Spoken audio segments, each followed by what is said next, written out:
Les tableaux croisés dynamiques, TCD, font parfois peur à certaines personnes, mais pas vous. Parce que vous allez voir, c'est en fait beaucoup plus simple que vous le pensez. Vous voici avec votre base de données de salariés.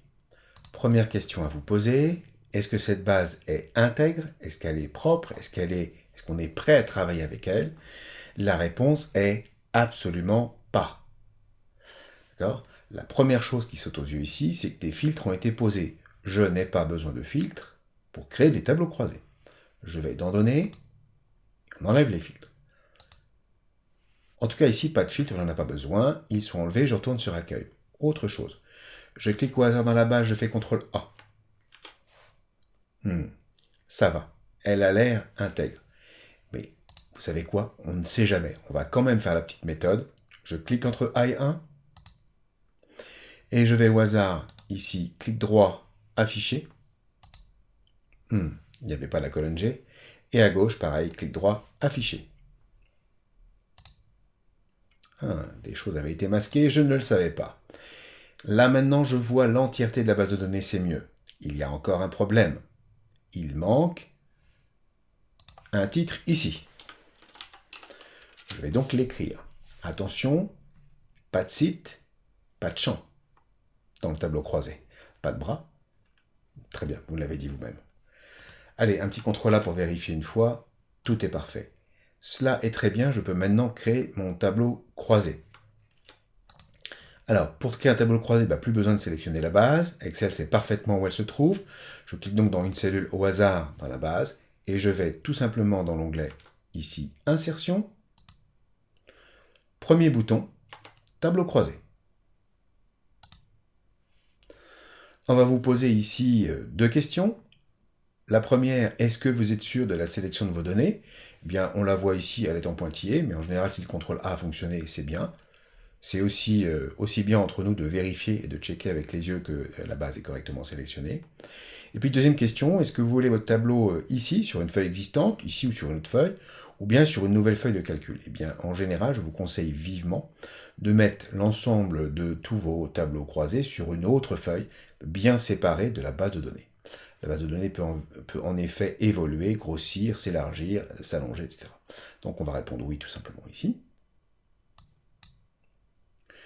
Nous voici donc sur une nouvelle feuille. On va profiter pour zoomer un petit peu ici. Cette nouvelle feuille s'appelle feuille 1, donc je vous conseille de la renommer. On va l'appeler ici, par exemple, TCD pour les cadeaux. Je vous rappelle qu'on va faire des cadeaux à nos salariés. Je vous conseille également de déplacer cette feuille à droite de la base de données, comme ceci, avec un clic et glisser.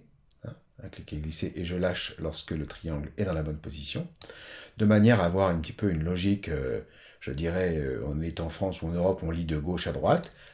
J'ai la base de données, et ensuite j'en tire un tableau croisé, et ensuite j'en tire un graphique croisé, etc., etc. Donc voilà nos affaires nommées et bien rangées.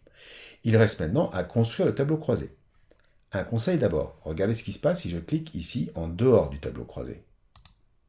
Le volet de gestion de tableau croisé, qui va nous permettre de travailler clairement et de paramétrer nos champs, eh bien, il a disparu. Donc je dois cliquer ici à l'intérieur dans l'espace du tableau croisé, qui pour l'instant est vide, pour pouvoir travailler avec les champs qui sont sur la droite. Alors là, ici, simplissime. Qu'est-ce que je vais afficher? Je vais afficher le nombre de salariés par site et par sexe. Alors écoutez bien, dans la phrase en français, il y a par et par. Par site, par sexe. Par site, on met en ligne. Par sexe, on met en colonne. Ou on inverse en diagonale. Mais on va d'abord remplir en priorité colonne et ligne pour voir apparaître quelque chose à l'écran. Allez, on a dit par site. Alors je vais prendre site ici.